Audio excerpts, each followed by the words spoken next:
high load into a genuine recalibration and healing. This first symptom or signal tends to derail many people, especially when they first experience it.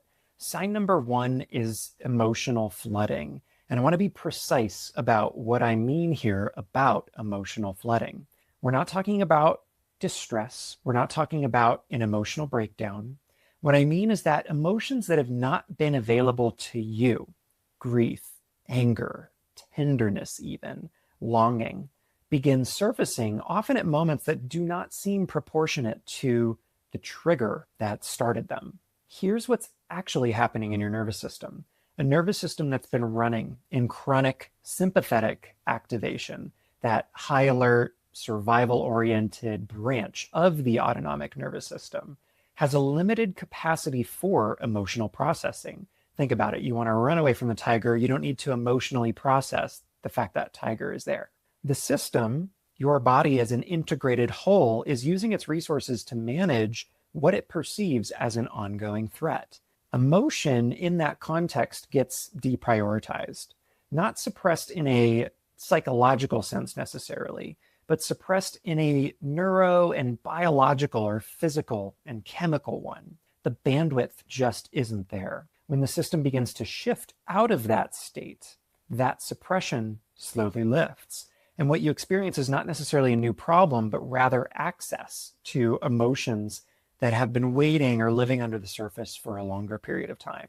So the clinical question that surfaces for me when someone's experiencing what looks like emotional flooding isn't, why is this person suddenly emotional when we've been doing all this work?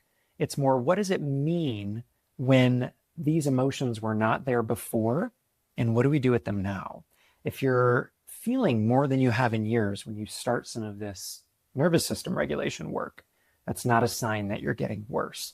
It may be a sign that your system is getting more sensitive and it's getting more real. Sign number two affects your energy systems. And this is a shift that most people describe as crashing.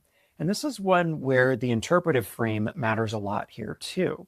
Think about the difference between a backup energy generator and being plugged into a stable electrical grid, if you will. A generator runs loudly and quickly and hot energy that is available.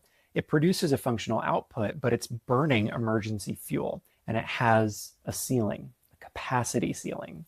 Connecting it to the grid feels quieter, less immediately powerful, maybe more stable. The output looks lower at first, but the source is sustainable in a way that the generator never was. A nervous system in chronic high activation mode is running on stress hormones, primarily cortisol, but also its downstream related hormones. And it does this to maintain what feels like a normal functional capacity. People in this state often describe feeling like they can push through anything. They have adapted to a very high baseline of internal demand. And that feels stable until it doesn't. Maybe it even feels like a part of who they are and their identity at its core. When your autonomic nervous system begins to recalibrate, that cortisol-driven output starts to come down. The first experience is often a transition into a state of fatigue, whether body or mind, and not the fatigue of necessarily getting sicker. It's the fatigue of emergency fuel running lower as the system begins connecting to the main sustainable power grid. If your energy has dropped while you're actively doing this kind of nervous system regulation work, that distinction matters. You may not be crashing, you may be transitioning, and that's a signal to look out for. The third sign is often subtler.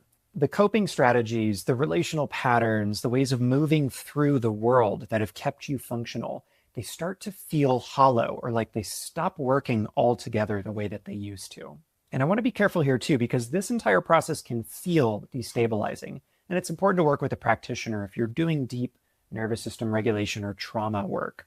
Chronically dysregulated nervous systems are, in one important sense, highly adapted. They've essentially built a set of behavioral and neurological and chemical strategies that maintain enough functional stability to get you through just about anything. Those strategies are real and they work, but they're calibrated to a high load lived experience baseline. And that requires a certain level of internal arousal to function. They are built for the generator, not the grid as well. So when the baseline begins to shift, those same strategies stop fitting, the ones that you used to use for coping and self-soothing, because the terrain that they were built on begins shifting. And this is a point where many people start abandoning their journey and their process, because oftentimes we see signals of discomfort as those that we need to make go away immediately or run away from. The old patterns stop working and the new ones aren't fully installed yet. It's a very interesting and uncomfortable gray area. It genuinely feels oftentimes like nothing is working as well. But from a systems-based, chemistry-oriented standpoint, that is not a failure. That is the zone of transition, if you will, the old circuitry that's losing its load before the new circuitry kicks in and takes over. What I often see clinically is that patients going through this phase in the journey describe themselves as not being able to recognize themselves. That disorientation can be incredibly uncomfortable.